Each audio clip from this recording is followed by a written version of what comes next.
The Duchess of Malfi by John Webster part 4 में आप सबका स्वागत है। पिछले पार्ट में हमने जाना कि किस तरीके से बोसोला ने एंटोनियो और द डचेस ऑफ मल्फी को धोखा देकर उन्हें गिरफ्तार करवा दिया। तो शुरू करते हैं पार्ट 4। मल्फी के दरबार में डचेस कैद है। फर्डिनेंड बोसोला से डचेस की हालत के बारे में पूछता है।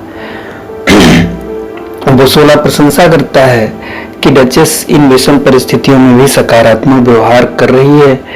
वह अत्यंत श्रेष्ठ तरीके से कष्ट सह रही है।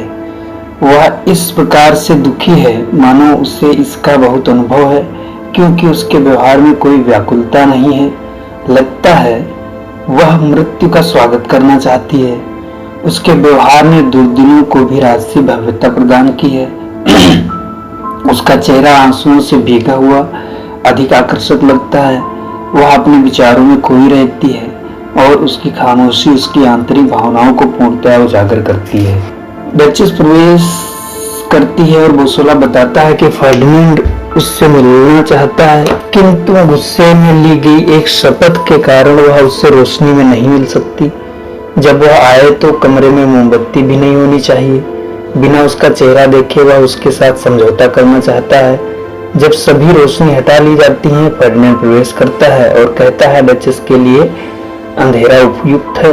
वह उससे बच्चों के विषय में पूछता है और उसे चुनने के लिए एक मरे हुए व्यक्ति का हाथ दे देता है।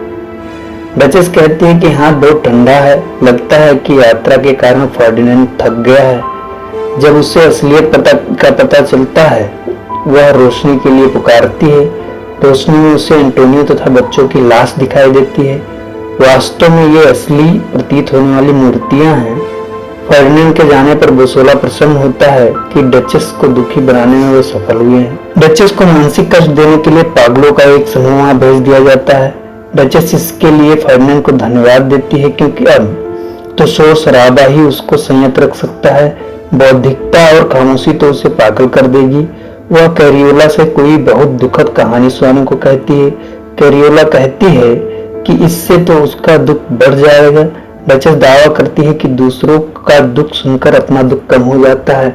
मधुर गीत गाने वाले पक्षी लंबे समय तक पिंजरे में नहीं रहते।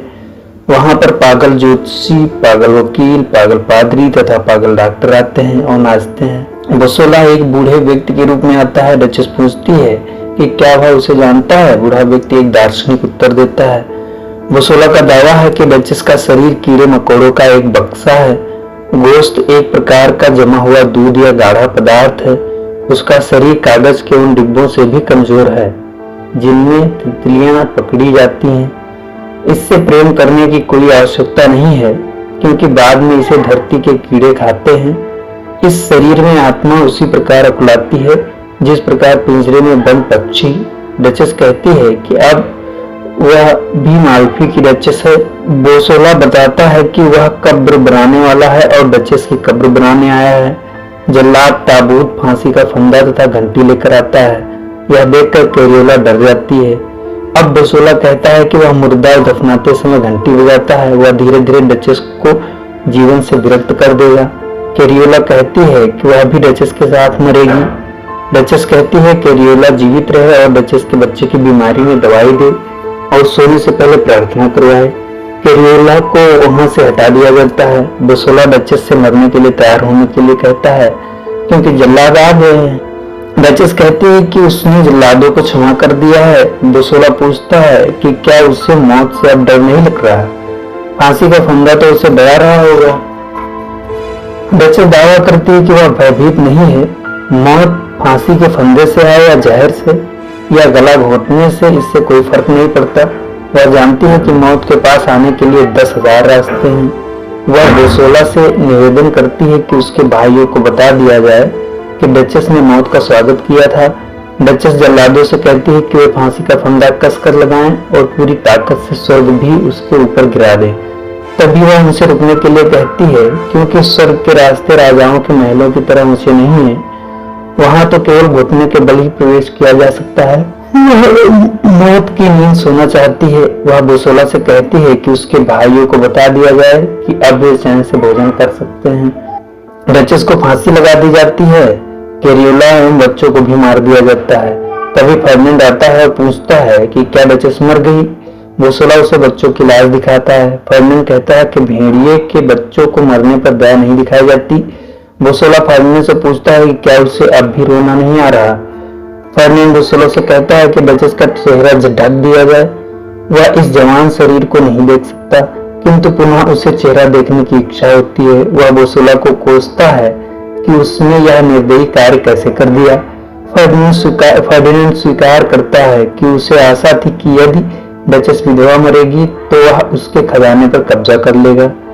वह बोसोला से घृणा करता है और उसे डचेस का हत्यारा बताता है। बोसोला कहता है कि उसे अपने कार्य का इनाम चाहिए। फर्डिनेंड कहता है कि उसे हत्या की सजा नहीं मिल रही, यही इनाम है।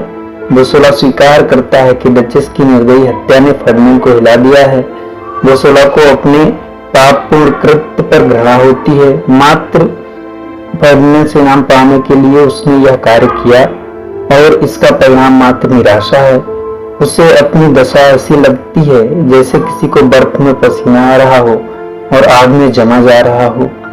उसके पास ऐसा कोई साधन नहीं है कि वह अपने किए को अनकिया कर सके।